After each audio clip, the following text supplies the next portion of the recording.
Të nderuar të pranishëm në këtë xhami, vazhdojmë me mësimet dhe porositë që i marrim nga libri Riyadus Salihin të Imam Neveviut rahimahullahu taala, i cili në këtë libër ka përmbledhur ajete nga Kurani fisnik dhe hadithet pejgamberit sallallahu alaihi wasallam për të ndriçuar besimtarit të rrugën drejt Allahut subhanahu wa taala. Filluam me kapitullin e ri, kapitulli me titull Babul Mujahadati, kapitulli që flet për përpjekjen që duhet të bën besimtari në rrugën e tij të udhëtimit drejt Allahut subhanahu wa taala. Dhe se kjo përpjekje nuk ka fund, dhe se kjo dhënie e mundit nuk përfundon, dhe ky xhihad të cilin e fillon besimtari nuk merr fund përderisa nuk përfundon edhe jeta e tij. Dhe i dhan disa sharime të disa ajeteve që autori Imam Neveviu i kishte sjellur në fillim, dhe mbetën edhe disa të tjera që do të vazhdojmë me to insha Allahu taala në këtë takim të sotshëm. Allahu subhanahu wa taala u drejtohet besimtarëve dhe u thot: "Wadhkur isma rabbika wa tabattal ilayhi tabtila." Dhe përmende emrin e Zotit tënd dhe përkushtoju atij me adhurim. Pra i urdhnon besimtarët që vazhdimisht ta kenë në kujtesë Allahun Dhul Jalal, vazhdimisht të kenë kujtesë madhërinë e Allahut subhanahu wa taala, dhe se ai është krijues i qiejve dhe tokës, dhe se prej tij mbaren të gjitha këto krijesa, edhe njeriu, dhe se pa dëshirën dhe vullnetin e Allahut nuk ka mundësi me ekzistu asgjë, e as me vazhdu jetën asgjë.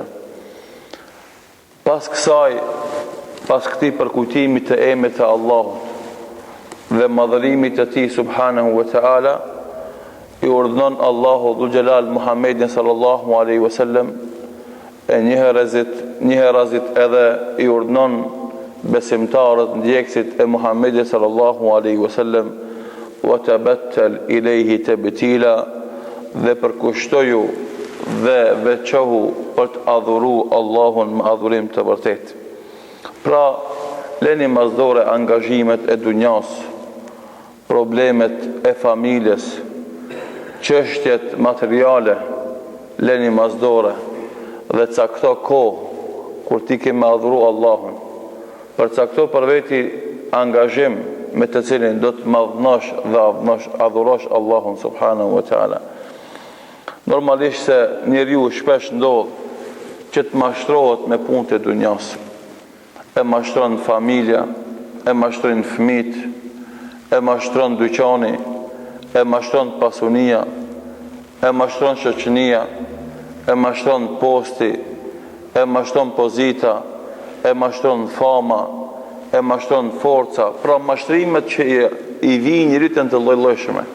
Mirë po ai nëse don me qenë besimtar i vërtet, nëse don me qenë adhurues i vërtet i Allahut, besimtar me plot kuptimin e fjalës, duhet me qenë vazhdimisht i lidhur me Allahun, vazhdimisht të ripërtrin kontaktin e tij me Allahun, vazhdimisht të ushqen këtë kontakt të tij me Allahun, vazhdimisht të nështrohet Allahut dhe cakton kohra kur ai ka me adhuru Allahun subhanahu wa taala, përveç adhurimeve obligative që i ka, të cilët asnjëherë besimtari i vërtet nuk i lën mazdore. Andaj Allahu subhanahu wa taala e mëson besimtarin që procesi i adhurimeve mos të ndalet, sikur se fatkeqësisht po ndodh me disa musliman, kur vjen Ramazani i shef në për xhamia, i shef duke lexuar Kur'an, i shef duke fal namaznate teravi, po edhe namaznate pastaj në 10 e fundit, e shef duke dhënë iftar. Përfundon Ramazani, përfundojnë edhe veprat e mira të tija.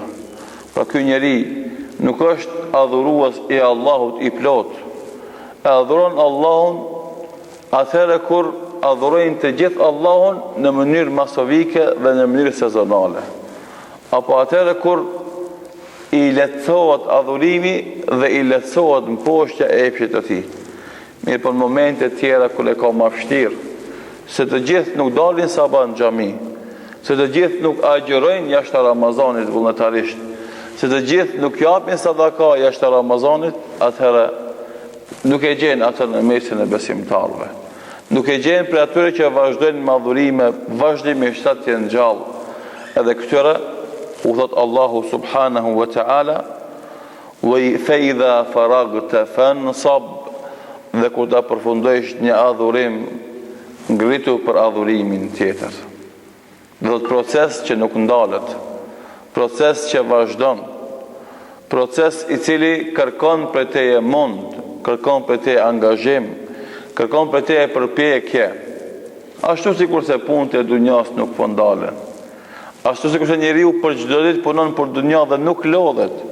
Madje edhe kur del në penzion dhe e shef veten se ka fuqi, edhe atëherë mundohet me punu për dunja. Edhe kur e pyet njeriu që ka bërë miliona dhe miliarda, pse punon?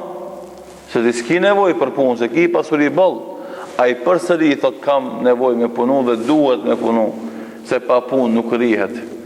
Dhe thot njeriu për dunja në të gjitha format nuk nalet të punu.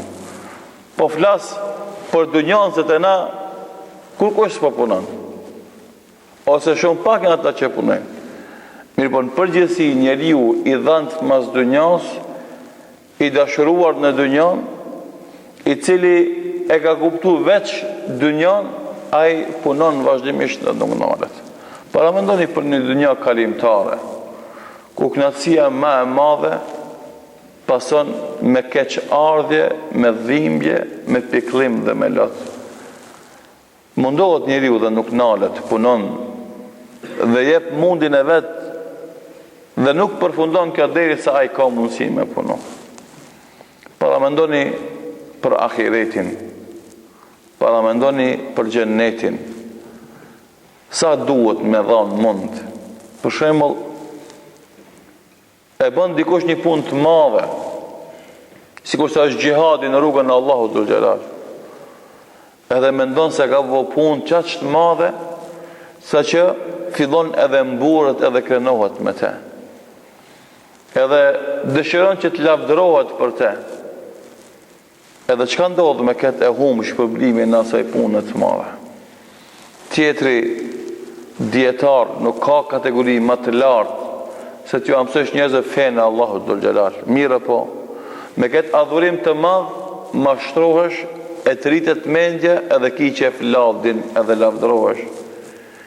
Edhe i tjetri pasaniku që atë që ka fitu me djerës dhe me mund e jep për Allah, e pastaj ka merak të përmendet dhe të lavdrohet, edhe lavdrohet. Dhe thot, këta njerëz që e bëjnë këtë punë të madhe, edhe harrojnë se fitimi për Allahut është më i madh se puna e tij dhe lavdrohet në dynjë, e humb shpërblimin e vet. Para mendo për ata që s'bëjnë kur një send.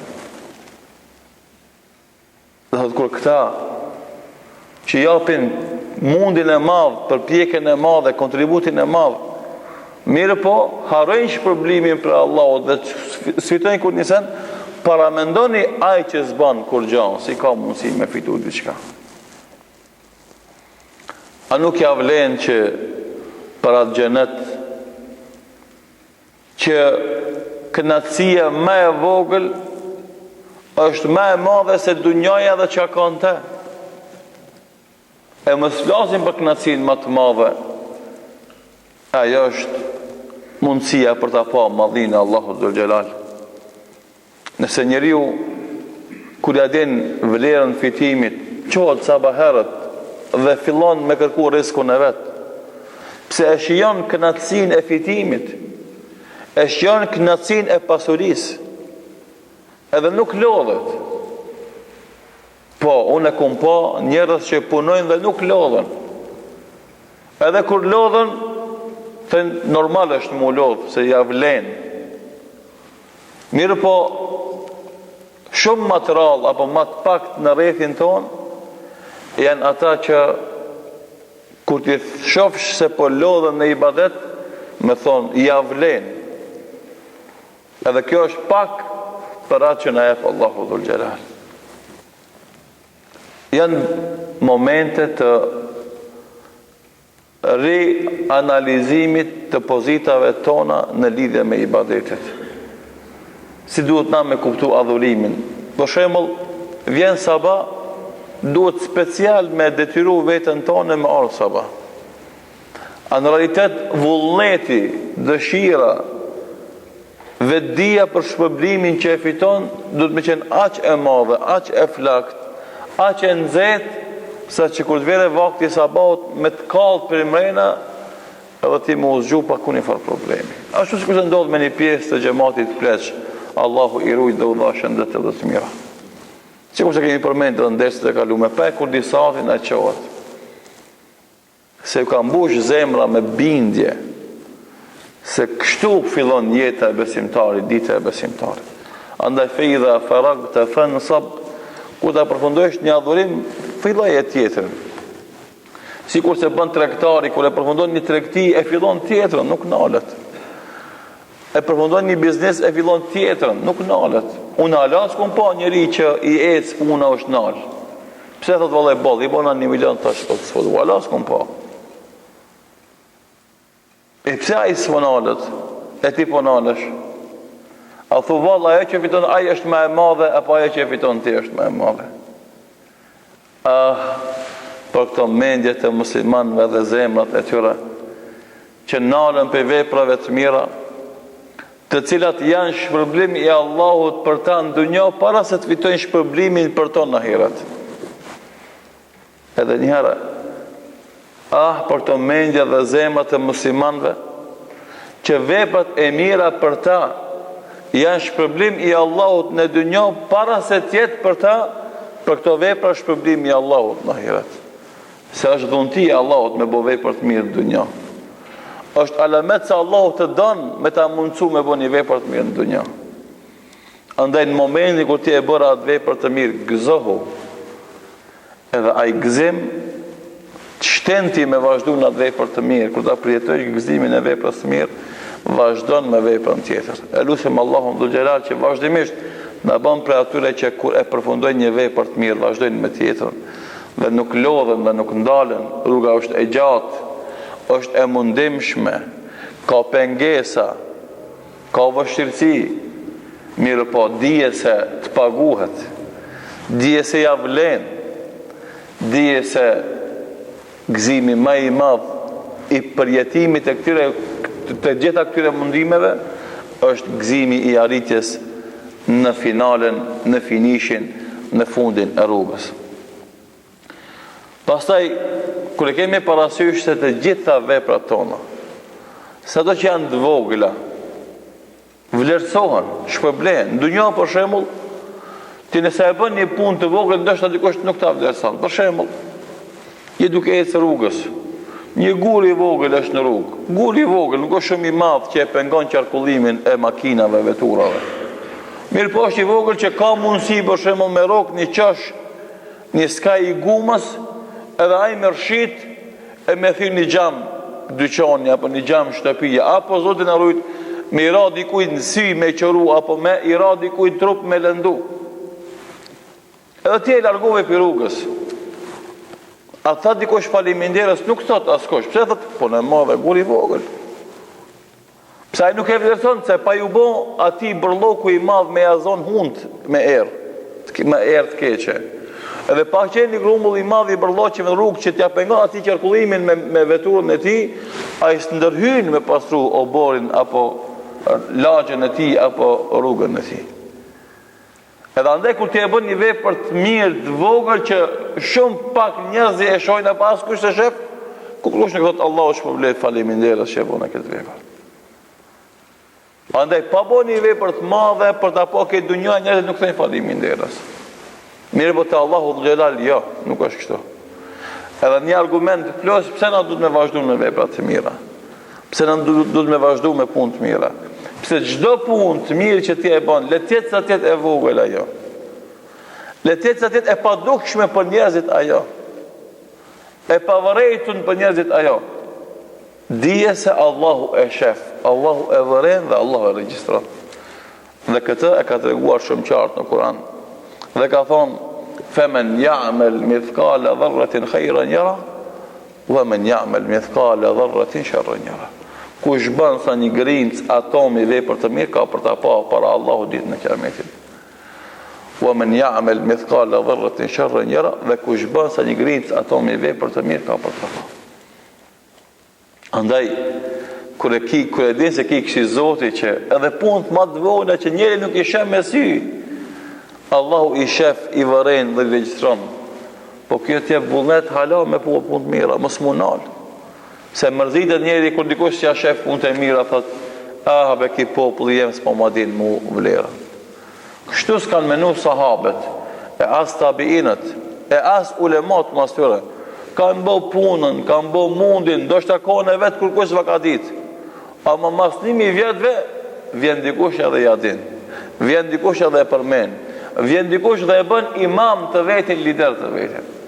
Andaj mos u mërzit, mos u demoralizo, mos u dëshpëro, vazhdo në vepra të mira, vazhdo në kontributin tanë të veprave të mira.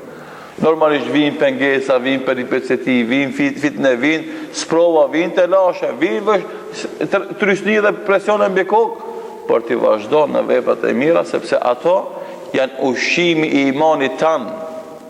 Ato janë ushqimi i imanit tanë. Ato e mojnë gjallë imanin tanë. Dhe normalisht ato e forcojnë imanin tanë dhe bën një iman të fuqishëm, i cili pastaj të çelë të gjitha dyert në dunjë edhe në ahiret. Pra,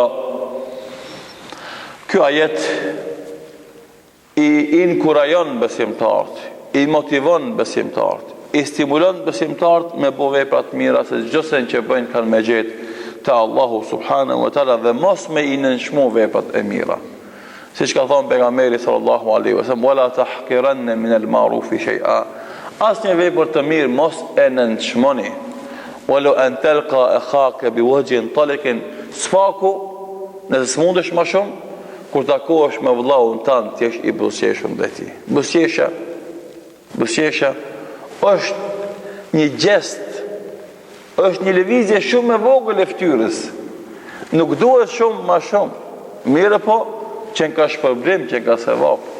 Që ka një vepër e vogël të cilën Allahu Dhul Jalal e shef, e vëren edhe regjistron. Subhanallah, ka harë muslimanat duke mos e vërejt këtë gjë, duke mos e kuptu se ka nevojë për mund dhe kontribut në këtë din, edhe kaq vepër të vogël i mungon, ose edhe kaq vepër të vogël nuk mundet të bën. Në anën tjetër gjithashtu Allahu subhanahu wa taala tregon se çdo sen që të bësh ki për ta gjetë Allahu. Nuk hup mundjet. Dunja mundet. Punon për 1.000 euro të jep 200 euro. Punon për 10.000 euro të jep 1.000 euro. Punon për 1 milion euro i merr 10.000 euro. Mundet me ndodh kjo në dunja. Bile mundon bën punë më të mëdha se kjo kur gjos fiton. Ka mundsi kjo me ndodh në dunja, ama te Allahu xhela nuk ndodh. Çka do që të bësh, sigurisht se ke për ta gjetë Allahu Dhul Jalal. Dikush, kur flasim kështu thot, ju po shitni utopi, premtime që s'mund të realizohen. Ju po i mashtroni njerëzit, po i magjepsoni mendjet e tyre, duke u premtuar pas vdekjes shpërblime edhe të mira. A nuk po folni për dunjon dhe të mirat e dunjos dhe fitimet e dunjos. Na u themi këtyre njerëzve, jo, ju gabim e pas ke kuptu se fillimi i fitimit të mirave fillon në dunjon, është në dunjon, e vazhdon pasaj edhe në jetën pas vdekjes. Atëherë, kur nevoja jon për shpërblime edhe nevoja jon për mbrojtje nga ndëshkimi është shumë më i madh se tash. Pse? Se tash është vendi i punës, kontributit dhe mundit. Andaj tash nëse gabove sot, jo sot, nëse gabove tash mund është me la pastaj. Nëse gabove sot mund është me la nesër. Nëse bëre gjuna sot pendohesh nesër, ama atje nuk ka mundësi më të pendimit, nuk ka mundësi më të larjes. Atëherë ki me korë atë që ke mjell, ki me fitu e atë që ke punu, ki mund dëshku për atë që ke gabu. Andaj themi në atëherë, edhe pse për besimtarin e mira e shpërblimeve të Allahut fillon që në dunja. Edhe feja Islam është feja që u jep të mira besimtarëve të vetë në dunja para se me dhon në ahiret. Dhe kush e ka shiju e din. Dhe kush është besimtar e ka kuptu. E tash kush ka dyshime në zemrën e tij dhe mendjen e tij dhe kush ka qëndrim armiqësor brenda zemrës së tij ndaj Islamit dhe nuk guxon ta publikon atë për rrethana politike dhe sociale është problemi i tij. Pse ati mungon guzimi me shpreh kufrin e tij apo guzimi me lexuar mbi Islamin dhe mu bëu besimtar i mirë është problemi i tij, nuk është problemi i fesë Islam me asim muslimanëve. Dhe andaj na nuk shesim utopi. As nuk ma gjepsojmë mendjet e njerëzve, po na flasim me realitetet e përditshme të njerëzve, se na nuk kemi si ata që nuk jetojnë me njerëz, që jetojnë me një numër të caktuar të njerëzve të klanave të tyre, edhe kur kanë probleme gjatë ditës mblidhen natën për kafene dhe dehen me alkohol dhe mendojnë se i larguan brenga dhe telashin dhe probleme që i kanë ata. Na komunikojmë dhe jetojmë dhe qarkullojmë në mesin e besimtarve që kur kanë telashe dhe vështirësi mundohen një zgjedh me porosit dhe udhëzimet e Allahut fuqiplot dhe pastaj me udhëzimet dhe porosit e Muhamedit sallallahu alaihi wasallam dhe kur nuk kanë zgjidhje ato probleme i mbështeten Allahut dhe kërkojnë ndihmë dhe zgjidhje prej tij. Edhe vazhdojnë jetën me përpjekje dhe mund dhe kontribut për ta bërë jetën më të mirë në dynjë, në aspektin fetar edhe në aspektin e dynjas. Dhe pastaj përsëri e presh shpërblimin për Allahut edhe në ahiret. E na s'kemi faj pse ata e kanë kështu botën edhe pse janë larguar nga njerëzit, nuk i shohin shembujt e besimtarëve të devotshëm dhe kënaqësisë dhe përjetimeve të harres në jetën e tyre në dynjë para se të kenë përjetime të këtilla në ahiret. Dhe zgjidhjeve dhe rrugdalëve që u ofron Allahu pas mundit dhe kontributit të tyre në dynjë të problemeve të mëdha dhe të llojshme që nuk va jep ndoshta atyre. Dhe asu kemi faj. Edhe pse ata nuk e shihojnë një gjë të tillë ose nuk e përjetojnë një gjë të tillë, me na akuzu neve se na shesim utopi, edhe na imagjinojmë mendjet e njerëzve, i themi na vjen keq. Nëse ti nuk i beson kësaj, lexo, studio, bëhu besimtar i devotshëm. Nëse nuk e gjen këtë, atëherë hajde fol.